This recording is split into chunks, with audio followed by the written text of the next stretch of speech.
colors of pain. Hi, everybody, and welcome to another episode of Presenting Our Presence. Presenting Our Presence is the vodcast podcast that is run through the Office of the Vice Provost of Indigenous Programming and Research.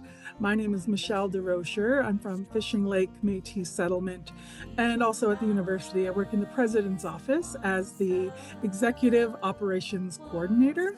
And I'm joined today by my wonderful co-host, Florence, who I'll turn it over into in a minute, and our wonderful guests here to talk about a really cool project that they're working on together at the U of A.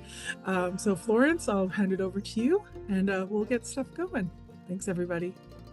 Thank you so much, Michelle, and welcome to all of our listeners. My name is Florence.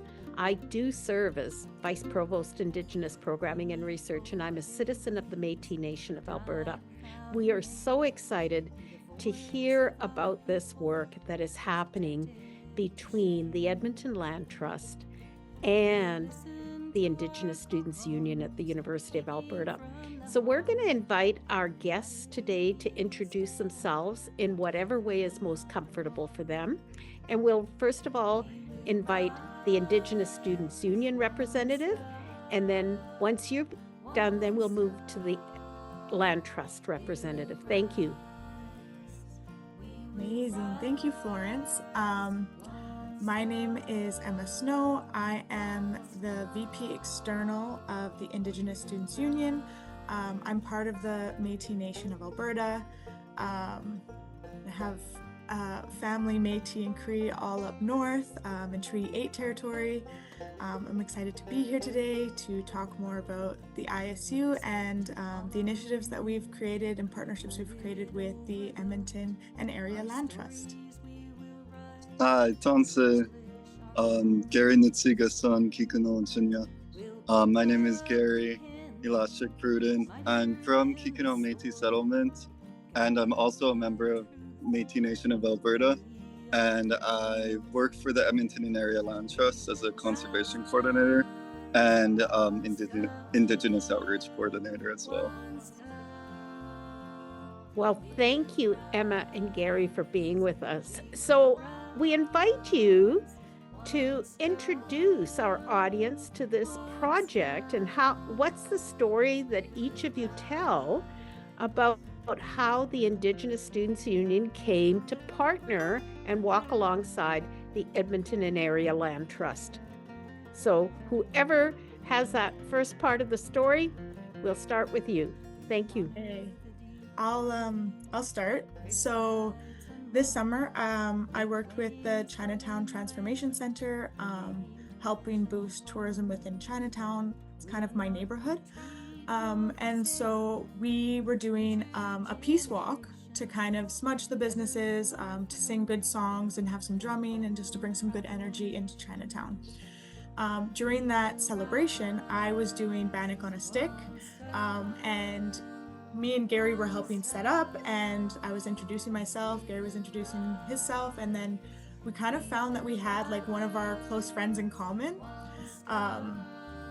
And we were like, I was like, oh, what do you do now? And Gary was like, I work for Edmonton and Area Land Trust, and this is what like I'm kind of working on, and then gave me a business card and was like, let me know if you want to like connect and work on something, which I did. And so yeah, we just started connecting through there. And I'll let Gary tell more about maybe like the project and like how that came to be, because it's super cool. So yeah. Yeah, awesome. Thank you, Emma. So yeah, the project, so we actually had applied for a grant from TD Bank just last like fall. And then so we had some summer staff helping with that. And actually, this is kind of one of my first major projects with the Edmonton and Area Land Trust. I had previously interned here, but now as a full-time employee, they've hired me through other grants through ECCC. They really wanted to focus on Indigenous community work. And then so this new project that we applied for last year kind of really I've done previous smaller projects, but this is the first really big one, and we're all excited about it. We actually just recently acquired the land that it's on as well. It's it's just kind of south of Edmonton, and it's actually by the U of A Botanical Gardens. It's actually quite close to there. For anyone that's familiar with the Edmonton area, it's right by Bunchberry Meadows, which is also one of the other properties that we help to steward and that we co-own with the NCC. But there's just so many different ways I can tell the story of it, so many different links. But we recently acquired this land, and we've really been working with POP56 First Nation Association 136, Band 136, and Chief Darlene Missick and George as well. So it's just been really great working with them, and they've been a big part of the project as well. And they've connected us with elders. And then from there, I've been doing other medicine garden projects. I've been in my volunteering outside of work. So then kind of I worked my way up to that. And while I was volunteering, I did actually through the Edmonton and Area Land Trust, we worked with the Tell Us World of Science as well, and helped with their medicine garden, helped support with that on Indigenous Peoples Day.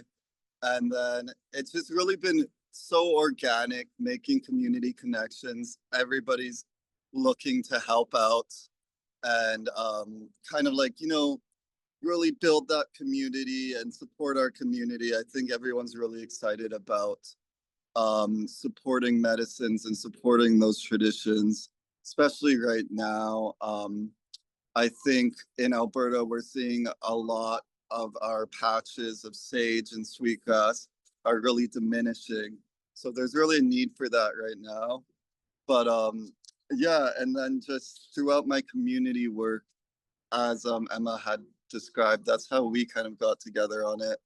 And kind of my view on it was I think some of these projects can be kind of, when they're grant oriented, they can be really like siloed off, but grants nowadays are really trying to bring in that community aspect.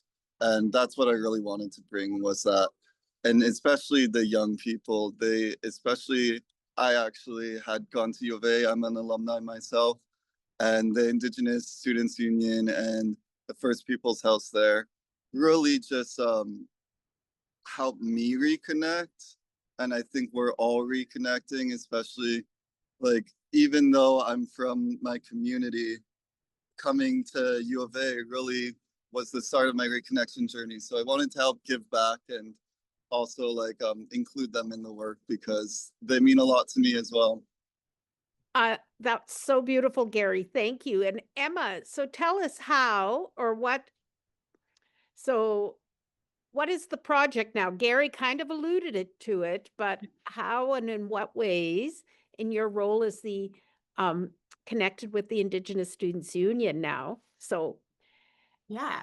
So now we dive a little deeper. So they actually acquired, it's right along, the land that they acquired is right along the river valley. It's a gorgeous spot. They acquired pretty big part of land, but the small corner of it, kind of like the entrance, they are transforming into the medicine garden. They're working with elders and stuff from other communities and stuff, but we actually plan to bring a group of students. I think we had like 8 students come out, and we brought them like lunch from like Kalinas to Go, and we planted, I think, about 64 shrubs. And so these shrubs were kind of surrounding this medicine garden that is being built. And those shrubs are like native plants. They're plants that are like silverberries, rose hips, saskatoons, like things that we know that are medicines and stuff. And what I really wanted for this project is an ongoing relationship with the land. I think Gary makes a great point when talking about grants and how sometimes they like put money at a project and then the project gets completed and then nothing kind of happens. We need that community engagement. Something that I think a lot of urban Indigenous folks like really crave is that connection to land and that ability to be on the land and to learn from the land. And so I'm hoping that this relationship continues to grow and we can come out, seasonally, and learn about the plants and the plant medicines, because even in winter, there are many medicines that we can talk about, we use, and to bring different educators, knowledge holders, even scientists, like Indigenous scientists, out onto this land, and like to kind of make the students develop that relationship, and then also look at a different way of seeing things. I think for me, what's really important in Indigenous knowledge is understanding like a gift economy versus just like our regular economy. So, a regular economy is built on scarcity, and it's built on how do we manage scarcity. But a gift economy is how do we build that relationship between us and the gifts that Mother Earth gives us, and how do we take care of her so that she can continue to take care of us. It's an economic thinking that's built on abundance. And I think that something like this medicine garden and revitalizing, like it used to be farmland, I think it was alfalfa, yeah. So it used to be an alfalfa farm. So they're kind of working to revitalize this land to be nourishing and like engaging for the community. So yeah.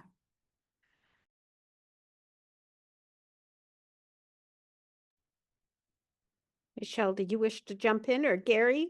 I'm now at Michelle, did you have Yeah, a wonder? I'll jump in. Yeah. So this sounds like such an incredible project. Um, I have so many thoughts.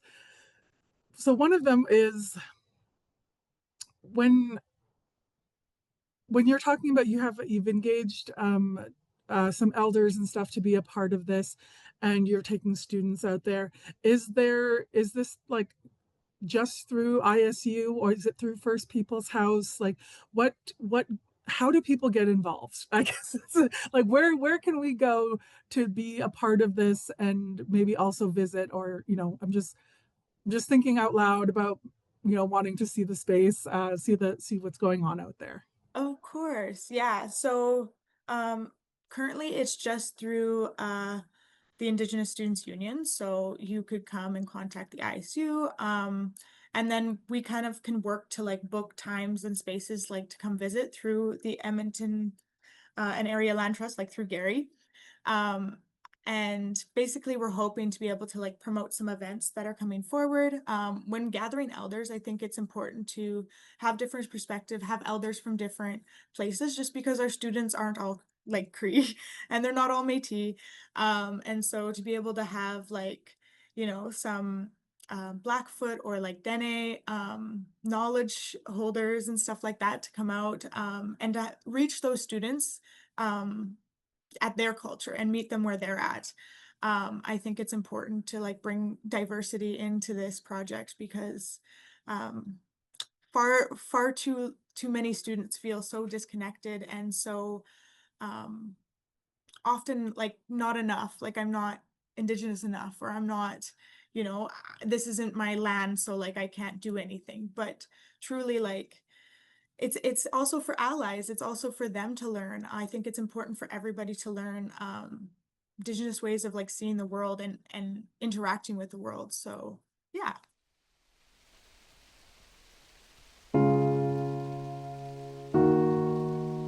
Yeah, that's wonderful. I was just think that's also part of my thought process was like, um, there are different departments and stuff on campus that when we talk about reconciliation, one of the things I think about is kind of like our traditional um, medicines are like our traditional healing, and that how we can share that in a way that is respectful of some things are close practices and some things are not, and just kind of demystify some of those practices that we have, and helping other people understand how we use those medicines, how we treat those plants when we come across them.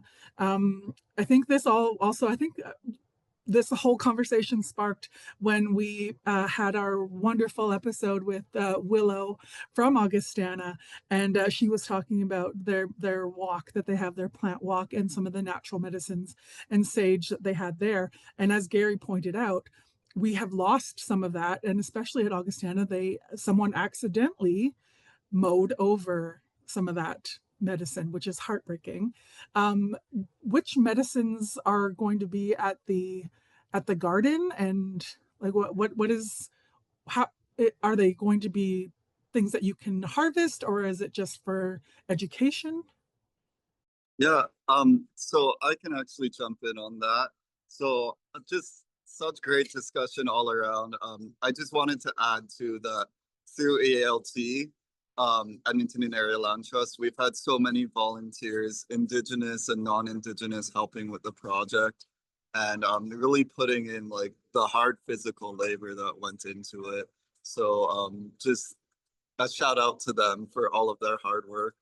But on top of that, for the plants, just to give more of an idea of the garden, it's about 3,600 meters squared.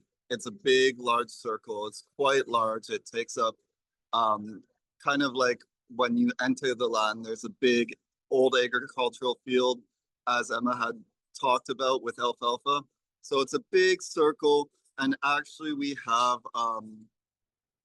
taken down, we've bucked fallen trees, and we've made the head and feet and tail of a turtle. So it's all in the design of a turtle. And then it also is the medicine wheel, of course. So it's all of the colors of the medicine wheel according to the directions. But beyond that, so we have 56 shrubs planted. So that's 28, 2 rows of 28 on the outside. And these shrubs are the 28, actually that represents the days between each full moon.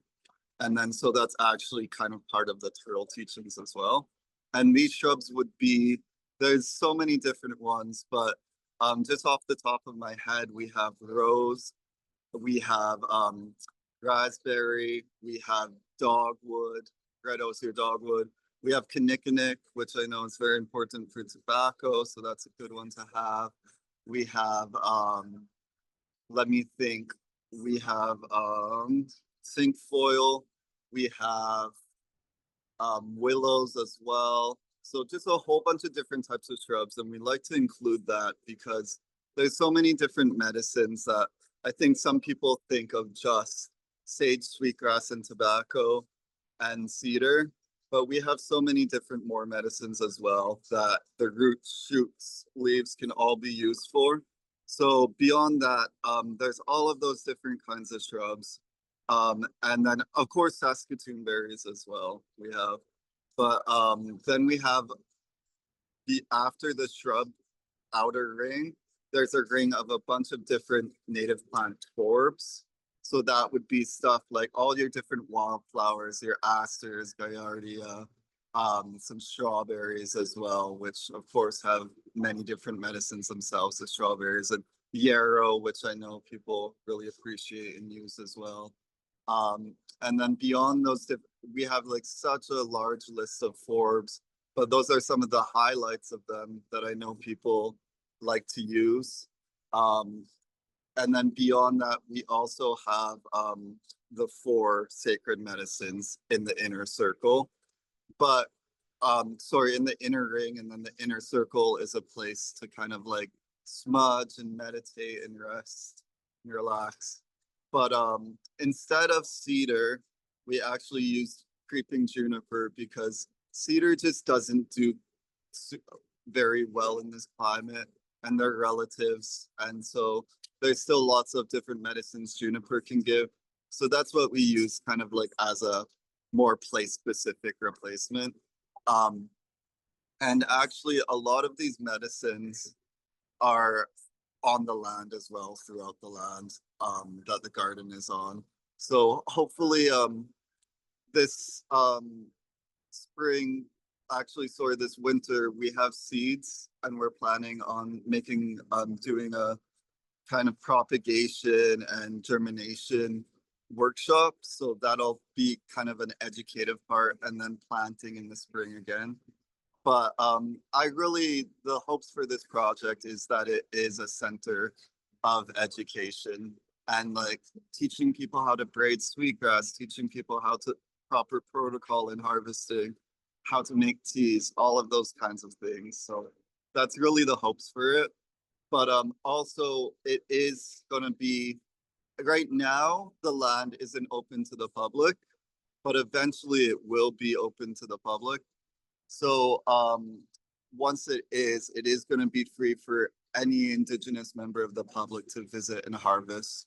But of course, we have signage up explaining to please follow protocol and don't harvest too much. And of course, if there isn't much to harvest, please like let it grow in. And just for this first year, we didn't harvest anything, just to give it a chance to really establish. But for next year, I'm hoping it is a center of education. And we do have several different community organizations and governments, Indigenous governments involved in the project. So besides the Indigenous Students Union, they're all going to be involved bringing community as well. Just to give them shout outs, we have the POP56 First Nation Association Band 1 at 36, which I had previously talked about, but we also have Enoch as well, and then the ISU, and then we have Boyle Street that we've been really working with, and then the NCC as well. This is really beautiful. I bet neither one of you know, maybe Michelle doesn't know, though, we tried to start a medicine garden in the Faculty of Education many years ago. And so many of the medicines, Gary and Emma, that you talked about, we grew for a while. And we found tobacco. We could grow tobacco as long as it was on the east side of the building, because that was where it was nice and dry. On the west side, our sweetgrass didn't grow, but we had sage that kind of took. We actually had a project with students who were in science education where they built the soil so they could go in the planters. But what I love about the work that you've just described is the deliberate nature of your planning.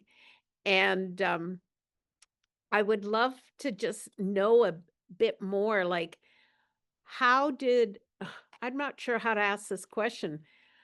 First of all, the planting of tobacco, that wasn't a traditional plant for this area either, right? It was, so we had to learn about how to get those little tobacco leaves planted, or tobacco planted. And I was just at a ceremony yesterday, and the sweat lodge keeper and his wife were drying tobacco leaves. They had grown tobacco. So like, this is the harvesting too. Like, how do you plan for this? How do you work across all of these nations and beautiful humans that are bringing together, and to plan and to imagine and to bring alive this vision that you have? Yeah, thank you so much. That's such a wonderful question. And I actually just have some thoughts running through my head. Like when you say that tobacco wasn't a traditional plant for this area, I know through a lot of working with elders and community knowledge keepers that you're correct in that. Yeah, that we would mainly use other plants as our tobacco.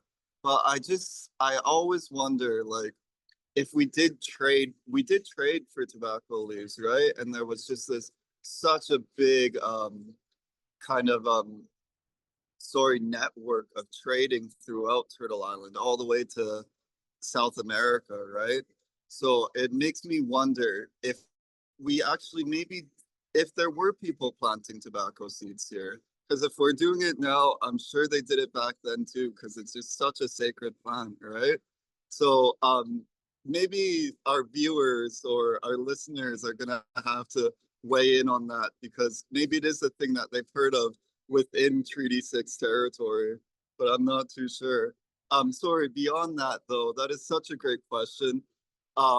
We actually, I think that's kind of been part of my job, and it's kind of been all leading up to this, is that outside of work, but also inside of work, they really, Edmonton and Area Land Trust, we have had connections with the Métis Nation of Alberta, really strong ties, and helping them in starting to get their IPCAs, if our listeners have heard of those. Um, so we've had connections with them. We've had connections with other nations as well in the past with Enoch, but they really hired me on to really forge those connections, make them stronger, and kind of work throughout the community. So it's kind of been a year in the making. I've been making those network connections, and we've been trying to reach out to different communities and governments as a way, not in a way of oh, you guys should come and do this project with us, right? But in a way of really building relationships and community. And I try to approach it by like, oh, here's something we have in common, but how can we support you, you know? And it can be difficult. I think within all of these relationships I've started to build, they've they've supported me more than anything else, and I'm so grateful to them. But we really try to make it reciprocal. And just so throughout this past year, I've done various projects.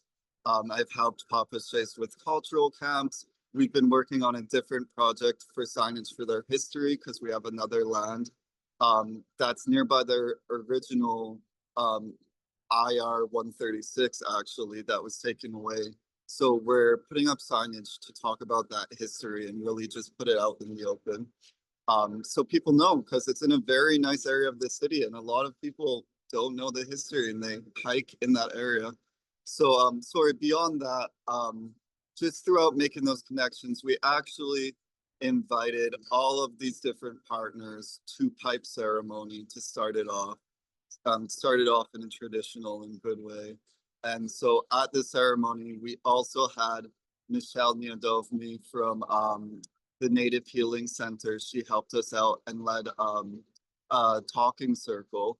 And then so within that talking circle, we all shared on our relationships to plants and the kind of plants they would want to see there.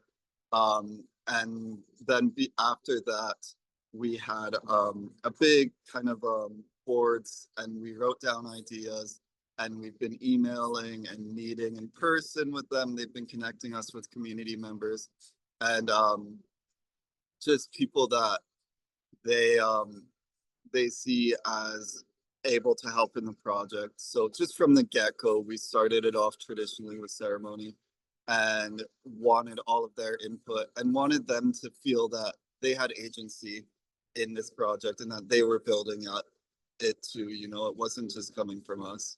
But that's my side of it. Maybe, I don't know if Emma wants to share any part on it as well. No, I think this is all amazing. And like, it's crazy how like sometimes the world just like puts things in order for you and you're just living life and you don't know where it's going to lead and it ends up leading there. Um, I was actually a guide for the last few summers and I spent some time with a Cree knowledge keeper of traditional plant medicine. And we would do medicine walks and we would go and pick and stuff like that. And I think what's really important about this garden is teaching people how to harvest in a good way, how to harvest in a way that builds abundance. You know, we've been talking about how like our sage, you know, the places that we're picking sage are like depleting and stuff like that. But there's actually ways to harvest that create good relationships with those plants and actually help them to flourish.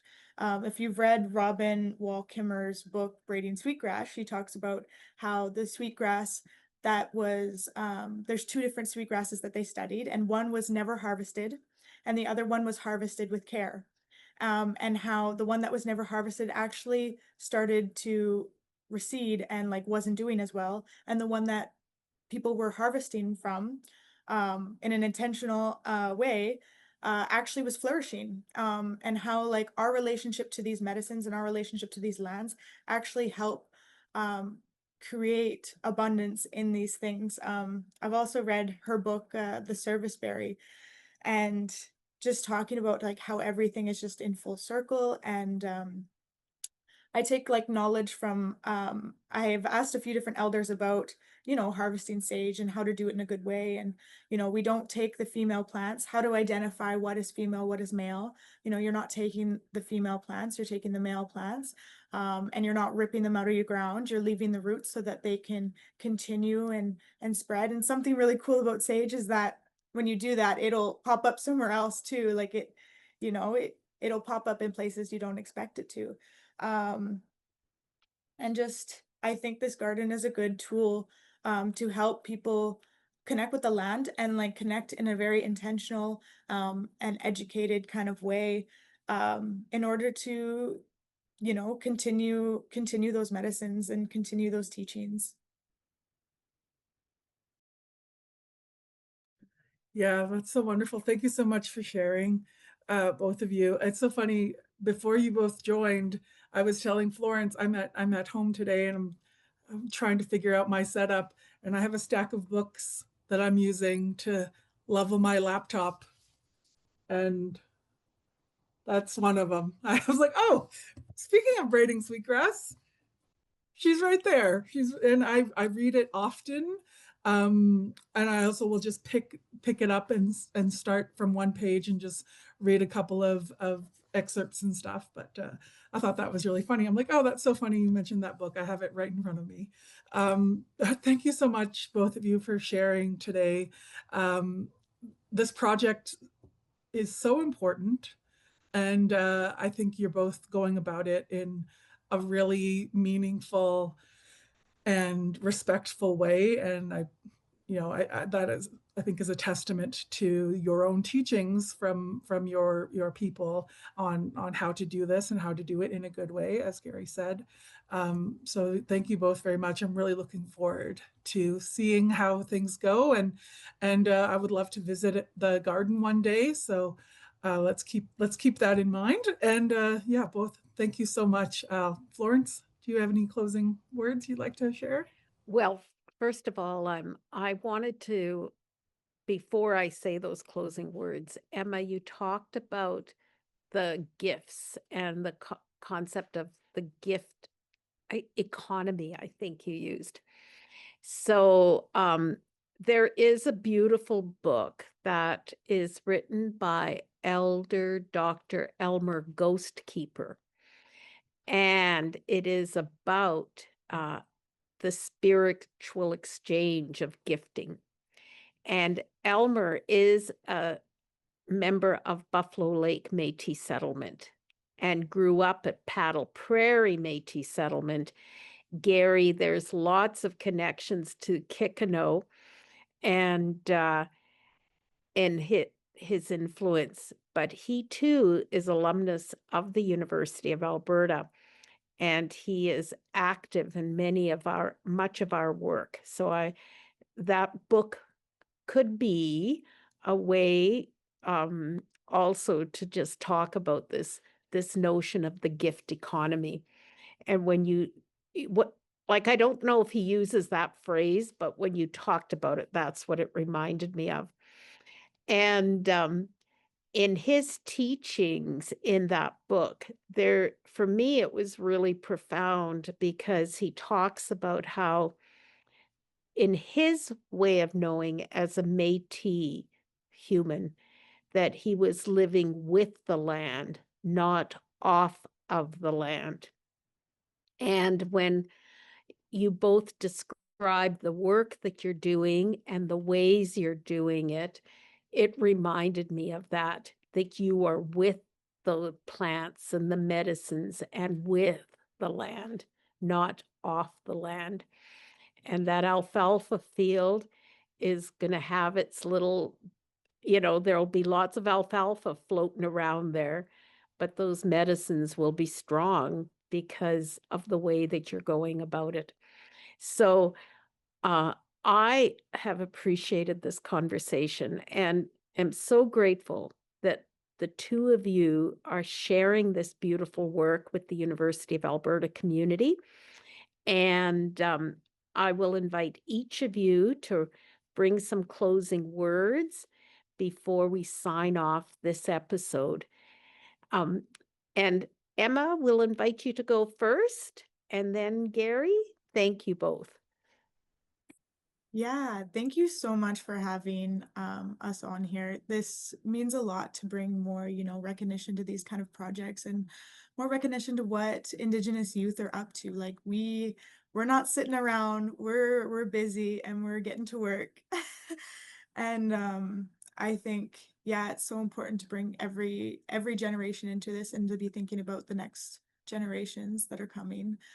And I'm so appreciative of Gary of inviting us onto this project and the ISU for giving me a foundation to be able to connect those two together. Truly, like, this has been a great experience, and I'm so excited to continue to build the relationships and, maybe work more with the University of Alberta in finding ways that we can provide like transportation for students to be able to, be on this land and have education on this land, because education doesn't just happen in a classroom. And yeah, thank you so much for having me. Thank you so much. Oh, it's such an honor to be invited to this podcast. Thank you. And honestly, just all of the kind words you're sharing, I feel undeserving of it, but also it's not just in my position that I can claim it either. It's become its own thing. This is even from the get-go, it was a team effort, and then it's a community effort. So I'm just really grateful and honored to have those kind words shared on this project, because it's just so nice to see how it's going. And I really like what you shared about the author from Buffalo Lake. I'm interested in that book for sure. It's crazy. Even growing up in Kikino, I feel like we're all different levels of disconnected. But now that I'm growing up and working in this field and doing all of this important work, I'm really like becoming more and more aware each day of how much a center Kikino actually has been for these communities. And even George Quinn, who is the cultural liaison and vice chief of POP56, he lived in Kikino. His family's lived in Kikino. POP56's pipe has been passed down and has been used and has stayed in Kikino, right? So, and then even she actually doesn't really call herself an elder, but Violet Whitford, who is just such a great addition to the project, who has helped us with protocol and medicine. She's from Beaver Lake, and she's lived in Kikino as well, and she's knows all of my family, so it's just such it's crazy to see all of these like circular moments and everything coming back. So it's just really great to see, and I'm honored to represent the Métis settlements, represent my home, and kind of help our communities come back together, right? Because we've always been so connected. And it's really also just reflecting on the previous generations. It's sad to me that, if anything, we should have been taught this in school. We should have been taught this in university, right? This author that you're mentioning, even George Quinn has his books. All of these local Indigenous activists and authors and community cultural workers. I'm really happy to see finally now they're getting their limelight. Finally now they're getting that spotlight. And thank you for inviting us and like helping us to spotlight those people. And I guess we're joining the fold a little bit too and helping in that. So it's just so great. Yeah, thank you so much.